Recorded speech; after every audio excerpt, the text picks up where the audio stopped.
Bien, pues bueno, haré un breve repaso de la reunión pasada. No le quiero llamar clase, le prefiero llamar reunión porque además algo que me gustó mucho la vez pasada fue que siento que el grupo se apropió de la conversación y eso está chido, eso es lo que me gustaría generar, que sea más una plática horizontal que una ponencia en donde yo hablo y ustedes solo hablan cuando yo les dirijo la participación, ¿no? Como esa posibilidad de tomar la palabra e interrumpirme está chida, entonces sigamos haciéndolo. Y por eso prefiero llamarle reunión en vez de clase. Entonces, la reunión pasada, lo que vimos un poco, estaba yo asentando las bases de la conversación y escogí como ejemplo el papel moneda, la convención de que un papel impreso puede valer por cosas que evidentemente no valen lo mismo que un papel. Y también usamos como ejemplo bueno, muchos sacramentos de la iglesia, pero sobre todo el de la comunión, ¿no? La idea de que formamos parte de un ritual colectivo que tiene sus propias reglas y que tiene su propia mitología, independientemente de que creamos en ella o no, pues todos nosotros o la mayoría de nosotros hemos comulgado y solemos comulgar cada vez que vamos a misa, a una boda o algo por el estilo. Entonces, quería partir de esas ideas para señalar cómo el arte contemporáneo es también un rito, un ritual que tiene su propia mística o su propia mitología y en la cual podemos o no participar. Entonces, hoy ahondaré un poco en esa idea. En los comentarios del video que se subió... esperen, por cierto, olvidé hacer la presentación del taller. Esta es la presentación de la conversación. Esto lo puede hacer mi hijo y otros mentiras del arte contemporáneo, que da Casa Principal, bueno, que da el IBEC a través de Casa Principal. Mi nombre es Jerónimo Rosales y yo soy quien está coordinando el taller. Nos acompaña César Segura, director de Casa Principal. Y pues bienvenidos todos. Este es un evento gratuito de entrada abierta, entonces adelante. En los comentarios nos dijo alguien que un billete, como no estoy seguro qué es lo que quería señalar con eso, pero estaba diciendo que un billete está sancionado por... Denme un momentito. Voy a silenciar por ahí a alguien que tiene ruido de fondo. Listo. Que un billete está sancionado por una institución que es el Banco Nacional o el Banco Central. En este caso, pues el Banco de México, ¿no? Banjico. Es el que dice, este billete vale 500 pesos, solo yo puedo imprimir este billete y todos ustedes tienen que respetar su valor de cambio. No pueden destruirlo, no pueden reproducirlo, etc. Y creo que lo que él quería decir es que en el caso del dinero hay una institución central que señala, que marca y que dice, esto vale tanto, estas son las reglas del juego y pues a participar, ¿no? De alguna manera, en las reglas del dinero entramos porque somos ciudadanos de una nación. No es algo que podemos optar. En el caso del arte contemporáneo, yo diría que también hay una institución central que lo sanciona, al menos en México, podría ser el Museo Universitario de Arte Contemporáneo, que pues básicamente marca la pauta de lo que es el arte contemporáneo en México. Todo lo que se exhibe en él pues se asume como arte contemporáneo y hay una serie de reglas y de ritos de paso para apreciar el arte contemporáneo. Entonces, si bien la institución central del Museo Universitario de Arte Contemporáneo no es tan contundente como la del Banco de México, no deja de ser una institución central que sanciona lo que es arte y lo que no. Entonces, tiro por ahí esa provocación para continuar. Estábamos empezando la clase pasada con esta frase de Avelina Lesper, que dice que el único arte es el arte que hacen los artistas, es decir, la pintura, la escultura, el dibujo, el grabado y, en resumen, el arte real. En cambio, las instalaciones, el performance y el videoarte son formatos y medios al servicio de la especulación conceptual que transforma cualquier cosa en arte, y si esa cosa está hecha sin factura, sin estética, sin rigor ni virtuosismo, entonces no es arte, es un engaño. Esta fue la cita de Avelina Lesper con la que trabajamos la clase pasada y que hoy quiero retomar porque no terminamos de explorarla completamente.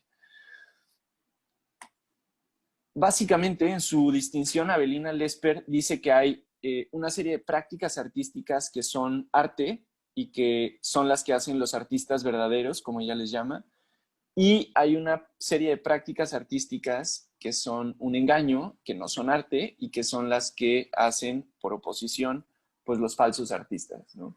Aquí está este cuadro, este mapa conceptual, o más bien es un campo semántico de lo que es el arte y lo que es el engaño, ¿no? Según Avelina Lesper.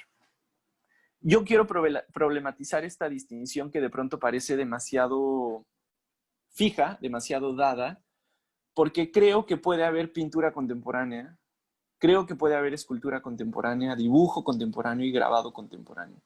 Y lo veremos en las próximas reuniones.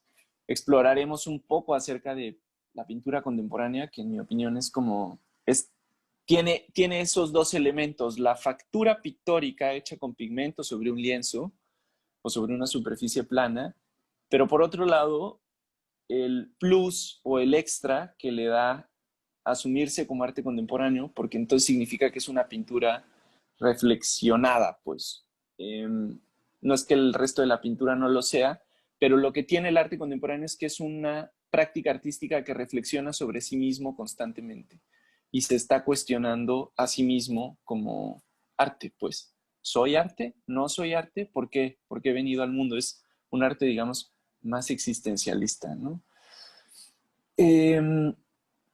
Curiosamente, en su programa de entrevistas a pintores, Avelina Lesper ha entrevistado a varios pintores contemporáneos, pero ella nunca los enuncia como pintores contemporáneos ni como pintura contemporánea. Porque eso haría que su distinción, que es una reducción, en mi opinión, muy simplista de las cosas, pues se caiga. Y creo que en muchos sentidos, Avelina es una especie de líder populista del arte. Y esta será una idea que trabajaremos más a fondo a lo largo de las siguientes conversaciones, pero creo que de pronto Avelina se parece un poco a AMLO, por ejemplo, en que hace estas separaciones tajantes entre una cosa y otra cosa y olvida que hay una serie de claroscuros y puntos medios.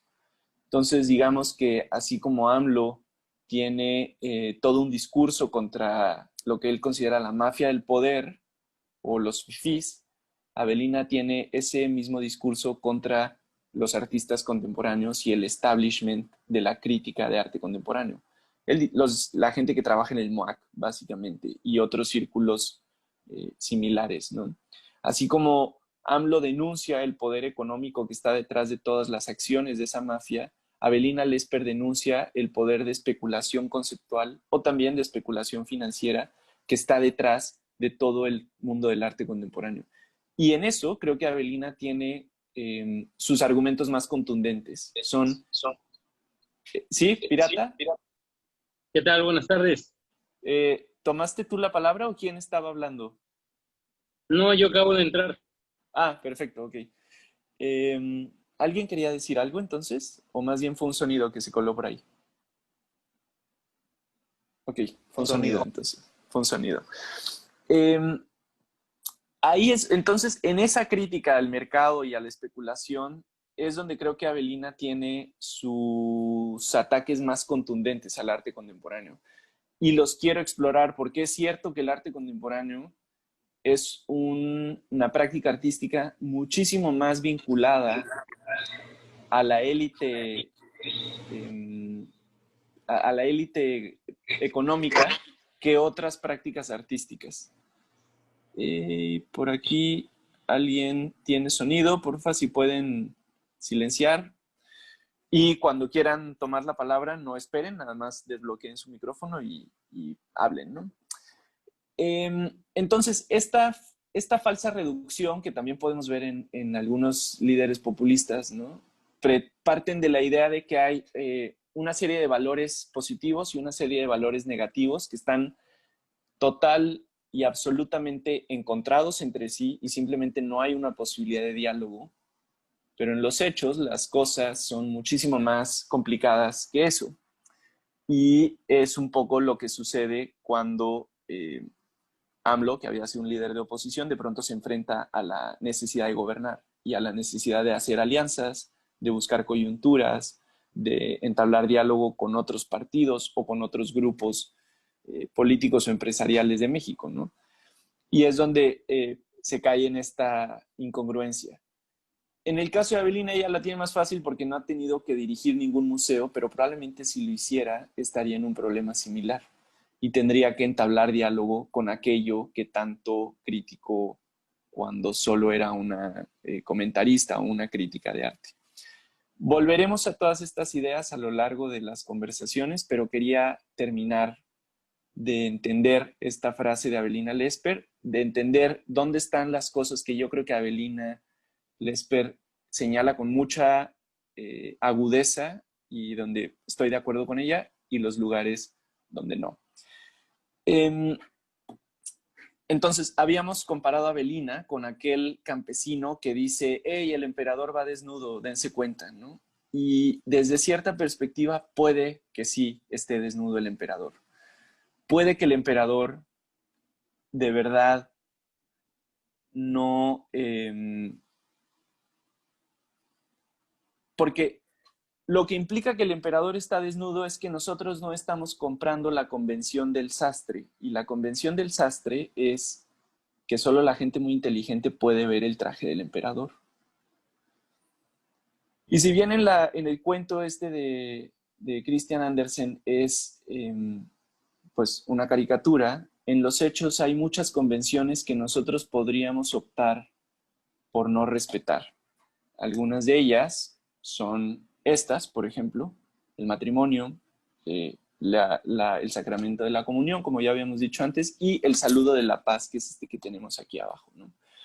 ¿Qué pasa en un matrimonio? Pues uno va a una iglesia y celebra un contrato civil y también religioso, en el que, sobre todo en la ceremonia religiosa, promete la indivisibilidad de esta unión y promete que permanecerá al lado de su pareja, que será como su todo, su amigo, su confidente, su todo. Y en los hechos, 1 de cada 3 parejas en México terminan divorciándose, ¿no? Pero cuando uno va a una boda, uno quiere creer y deja de lado la incredulidad y se la pasa bien y felicita a los novios y hace un brindis y dice, güey, qué chingón, ojalá les vaya muy bien. Aunque en los hechos las estadísticas nos digan todo lo contrario, que probablemente esa pareja terminará separándose. Y creo que eso es un elemento crucial de los rituales y por eso creo que el arte contemporáneo es un ritual, porque implica dejar de lado un montón de creencias y un montón de capacidades críticas y digamos que hacerse el tonto y comprar una serie de premisas y una serie de reglas que de otra forma serían absurdas para nosotros. Que es un poco lo mismo que pasa cuando vamos a ver una película al cine, no sé, Superman. Y si fuéramos con un ojo muy crítico diríamos, ay, no manches, güey, como que nadie puede volar y qué es eso de la kriptonita y cómo es que este güey es súper fuerte. Y evidentemente eso es imposible, pero dejamos en la puerta del cine nuestra incredulidad y entramos al cine con la intención de disfrutar la experiencia.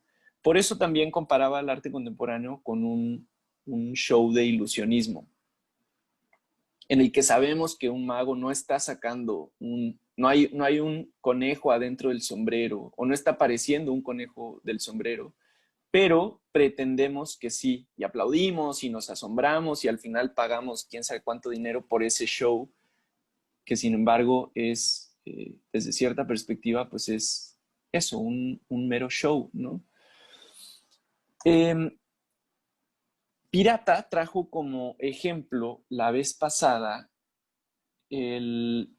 estábamos hablando del reggaetón y de la música clásica y de cómo hay también hay una serie de oposiciones de valores antagónicos que los confrontan. Y Pirata habló del danzón número 2 de Arturo Márquez, que es una de las piezas, probablemente es la pieza de música de orquesta más importante de México, después del Huapango de Moncayo, que todo el mundo conoce, ¿no? Y lo comparábamos con alguna melodía de Bad Bunny, como por ejemplo Yo Perreo Sola, que es la que está ahorita tal vez más de moda.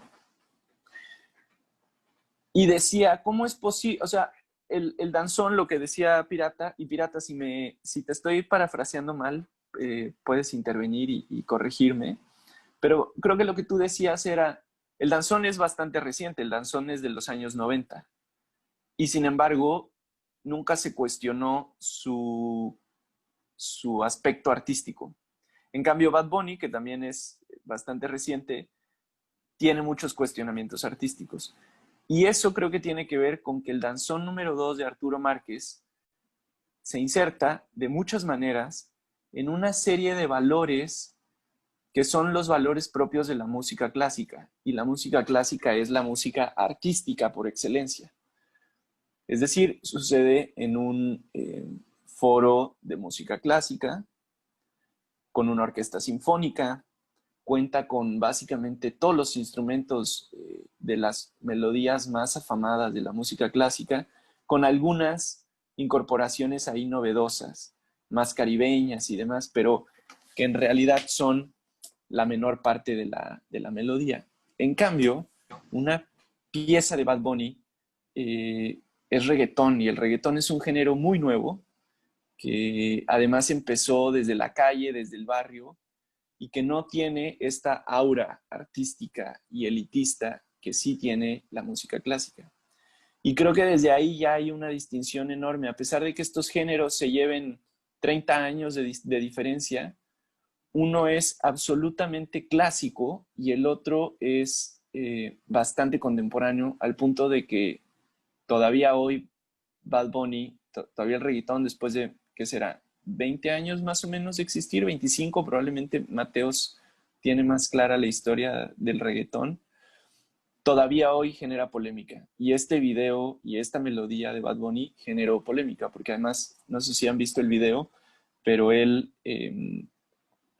está travestido y aparece como hombre y aparece como mujer, y la voz de mujer que dice Yo Perreo Sola es de Bad Bunny. Entonces hay ahí todo un juego con la identidad y el género, muy queer, muy transgénero, que evidentemente escandaliza a muchas buenas conciencias. Sin embargo, ha habido entrecruces que también son muy interesantes, porque son justo ese momento de encuentro entre dos mundos totalmente distintos, en el que uno acepta al otro y dice, ok, te podemos dar las credenciales de lo artístico. Y creo que el concierto de Juan Gabriel en el Palacio de Bellas Artes en los 90 es uno de esos ejemplos. En su momento muy polémico, no solo porque la figura de Juan Gabriel, justo también con su género fluido, digamos, era ya escandalosa, sino porque la música popular no había entrado con tanta fuerza a ese palacio desde que se fundó, probablemente. Y todo mundo reconoce el concierto de Juan Gabriel en el Palacio de Bellas Artes como un momento de coronación, ¿no? Como, ok, eres naquito, eres populachero, te gustan las baladas y los corridos y el mariachi, pero te vamos a dar la corona de lo artístico. Y es el momento, digamos, en que Juan Gabriel se vuelve un artista que se puede mover en los dos registros, el arte y el gusto más popular musical. Pero en su momento el concierto de Juan Gabriel fue bastante polémico, y todavía probablemente hay gente muy enojada con Juan Gabriel por esto o por cualquier otra cosa, ¿no? No sé si saben, pero hace más o menos 4 años, en el Museo Nacional de Arte, que es el que está enfrente de la Plaza del Caballito, y es el museo de arte, digamos, que reúne las colecciones Virreinal y México Independiente, siglo XIX, siglo XX todavía un poco, Diego Rivera, Orozco, Siqueiros, etcétera. Es decir, es como que el arte más mexicano y las expresiones más artísticas del arte mexicano. No hay obras de arte contemporáneo en el Museo Nacional de Arte, sino casi pura pintura y escultura de corte clásico o en los casos más atrevidos, moderno, como esculturas de Diego Rivera, por poner un ejemplo. Y ahí hubo una exposición de muchos pintores que se llamó Melancolía. Y como parte de las activaciones de esa exposición, se hizo un salón de baile, porque a partir de una línea famosa de una canción que dice que las penas se van bailando, dijeron, ok, si la melancolía es esta sensación de extrañeza dentro del cuerpo, bailar puede ser el acto curativo que nos libera de la melancolía. Y cuando abrieron el salón de baile, era en el salón de recepciones del Munal, que es un espacio hiper, vaya, es un edificio porfiriano, súper decimonónico, como ahí eran de hecho los bailes de la élite porfiriana a principios del siglo XX. Entonces se imaginarán el tipo de salón donde de pronto estaba bailando gente en 2015, 2016. Y lo que bailaban era cumbia y salsa. Y lo que sucedió después de la primera sesión de baile, que duró más o menos 2-3 horas, fue que hubo una petición en change.org donde decían, el Museo de Arte no está hecho para que la gente baile música vulgar. Esto fue ya ahora, en 2016, ¿eh? Y era un grupo de músicos de música clásica, justamente, que denunciaban a las autoridades del Museo Nacional de Arte por permitir que en su espacio se escuchara ese tipo de música y que argumentaban que bailar cumbia y salsa dentro del salón de recepciones, cuyo piso es de duela de madera, iba a dañar el inmueble. Y al final se canceló el evento. El famoso Salón Munal, que es como se llamaba, dejó de existir a partir de esa petición. Entonces, estos son los entrechoques y los entrecruces que vamos a estar un poco explorando a lo largo del curso y que tenemos que tener muy presentes. A veces podemos estar de un lado, a veces podemos estar del otro. El chiste es que yo diría, evitemos tener una toma de posición muy tajante al respecto. Permitámonos explorar y conocer otro tipo de expresiones y de manifestaciones. ¿Alguien más quiere decir algo?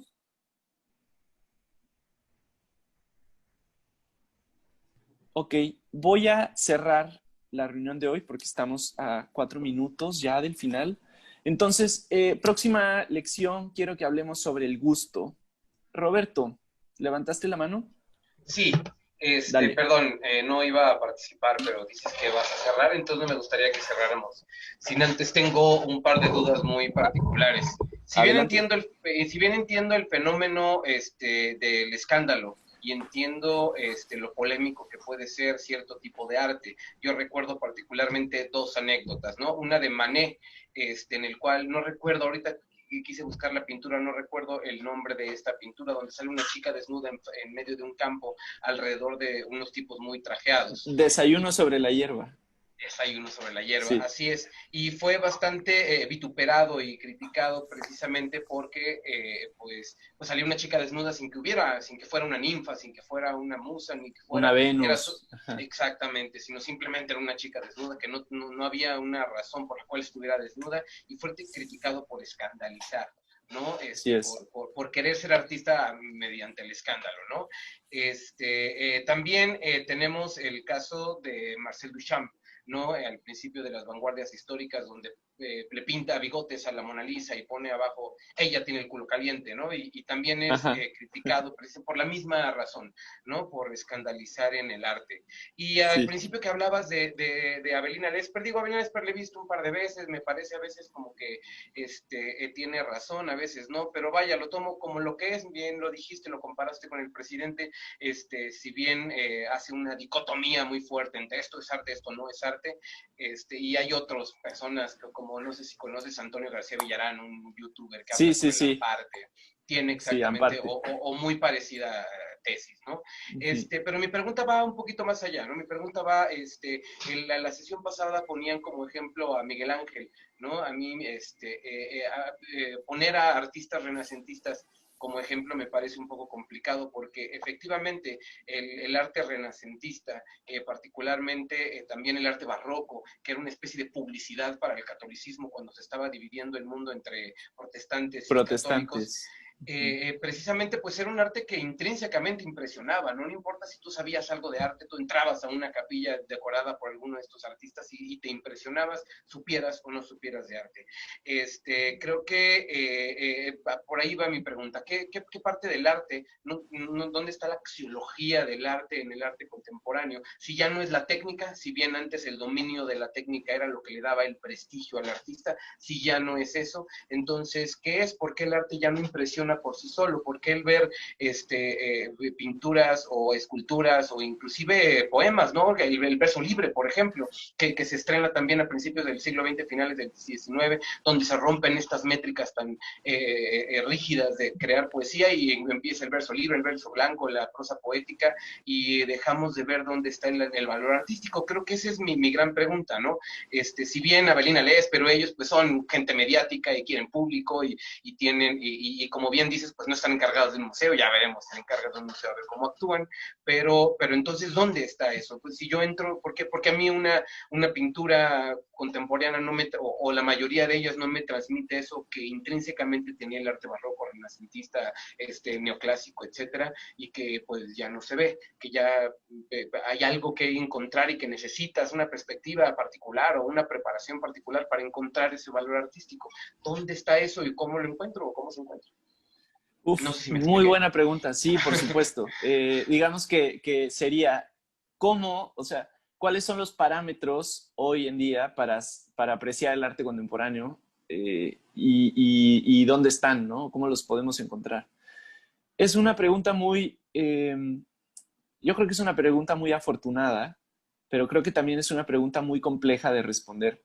Y un poco tratar de responder esa pregunta, es decir, ¿cómo podemos aproximarnos al arte contemporáneo desde otros valores que no son los del concepto? Porque mi mayor crítica contra el arte contemporáneo es que toda pieza tiene que estar acompañada de un texto.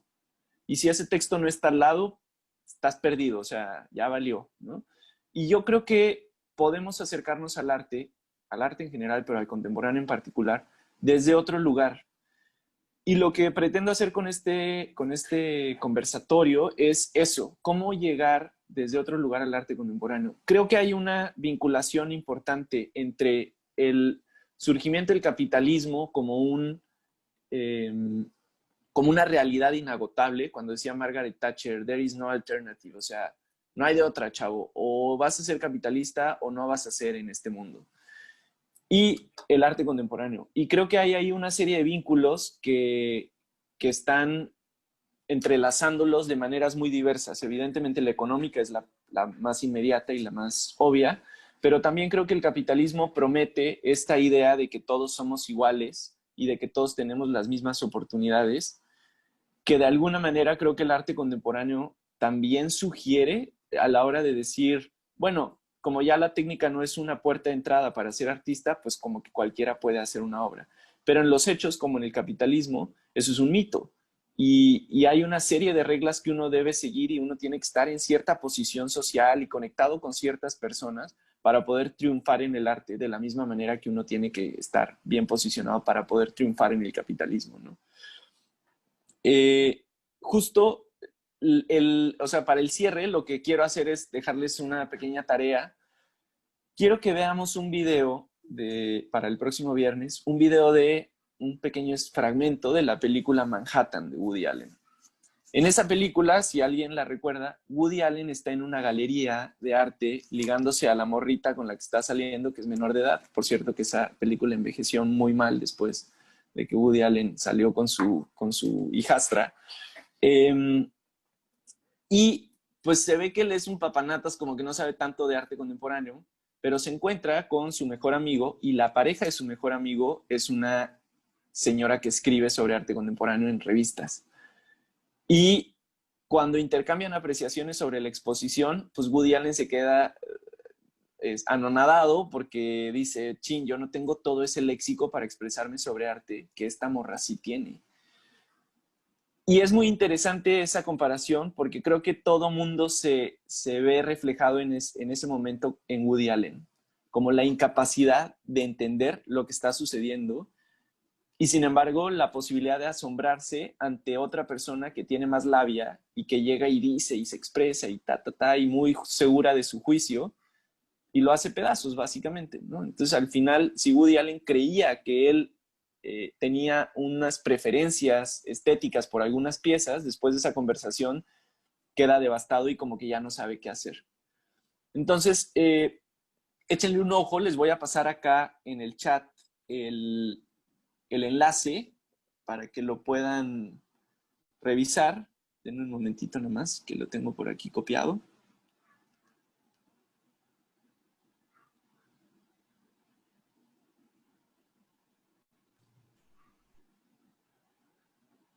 Y ahí va. De todos modos, si le ponen Manhattan, Woody Allen, escena del Museo de Arte Moderno, aparece.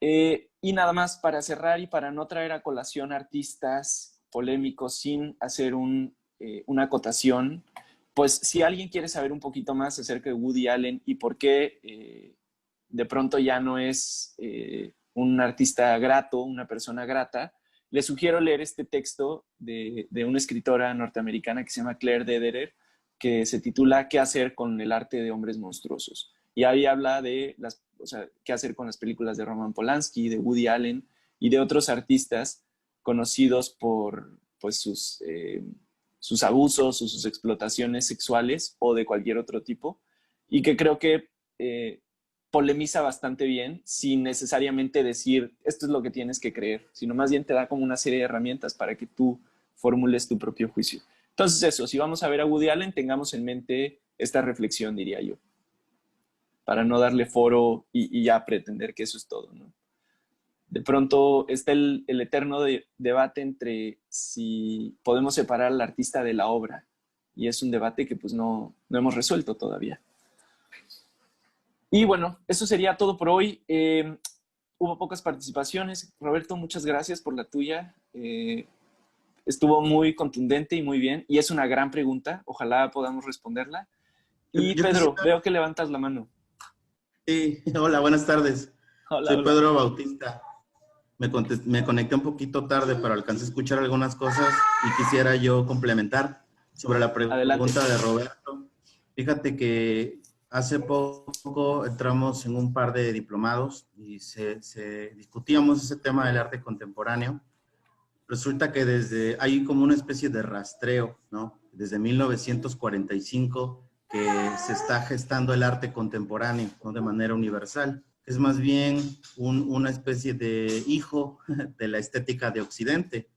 Desde aquel entonces se están rastreando algunas cosas que hoy en día se pone mucho como que en tela de juicio, de saber si hay efectos de contemporaneidad, como le llaman, en las obras, ¿no? Incluso en algunas cosas de Manet.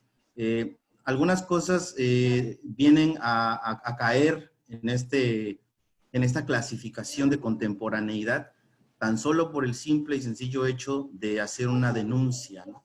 Que ahí es donde comenzaron como que a obtener forma algunas cosas. Para no alargarme, hay una como triada, y yo creo que ya lo han de haber comentado aquí en algún espacio, entre la historia del arte.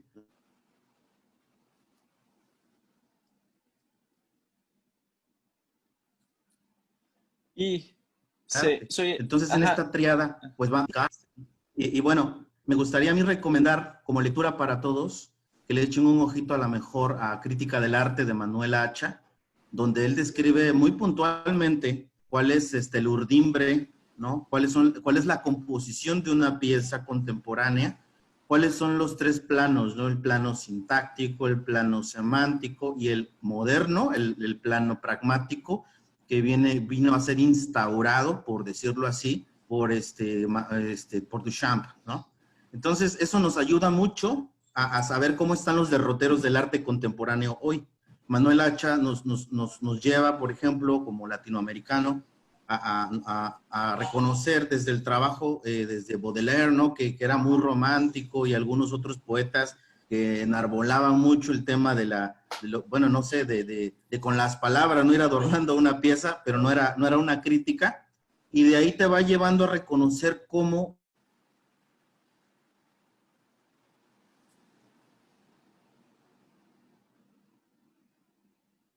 cuando incluso una obra simplemente puede tener estética, cuando una propuesta puede tener un efecto artístico, una acción artística, pero no tener nada de estética, como pasó con él con su mingitorio, ¿no? Entonces, hay material ahí muy bueno. Yo te recomiendo leer Juan Hacha, Crítica del Arte, muy bueno, y bueno, echarle a lo mejor un ojito a la filosofía del arte y a la historia del arte, ahí más o menos por 1945, ahorita no tengo una pieza en mente, pero se me queda de tarea si quieres. Hay lecturas muy cortitas, muy buenas, que nos ayudan a identificar cuál es la diferencia del pensamiento sincretista que se debe tener hoy entre el intelectualismo y el subjetivismo, que ya no debemos repetir, ¿no? Que desde aquel entonces como que se ha empezado a gestar, ¿no? Y hoy en día en una pieza debe de haber ese sincretismo, ¿no? Cuando menos ante la óptica de críticos del arte como Canclini, Juan Hacha, en fin, ¿no? Pues muchas gracias. Muy bien. Voy a tratar de estar más puntual. Los escucho, me ha gustado mucho esto que he escuchado, y muchas felicidades a todos. Va, muchas gracias. Una última cosa que quiero decir es, próxima reunión veremos este tema, hablaremos sobre el gusto como construcción social, es decir, cómo es que podemos definir nuestra clase social y el grupo al que pertenecemos a partir de lo que nos gusta. Y por eso quiero que vean ese fragmentito de Manhattan de Woody Allen, porque creo que les va a dar algunas pistas para la próxima clase. Curiosamente, la edición del libro de Pierre Bourdieu sobre el sentido social del gusto, que en francés se llama La Distinción, por cierto, que es como eso, la posibilidad de distinguirte de otros a partir de lo que te gusta, tiene en la portada de ilustración la obra de arte Mierda de artista de Piero Manzoni, que también es así como uno de los hitos del arte contemporáneo conceptual de la década de los 60. Entonces, igual, tal vez la revisemos más adelante. Yo diría que es una broma, pero es una broma que de pronto tuvo muchas repercusiones. Y pues con eso concluiríamos por hoy. Muchas gracias por estar aquí y nos vemos el próximo viernes.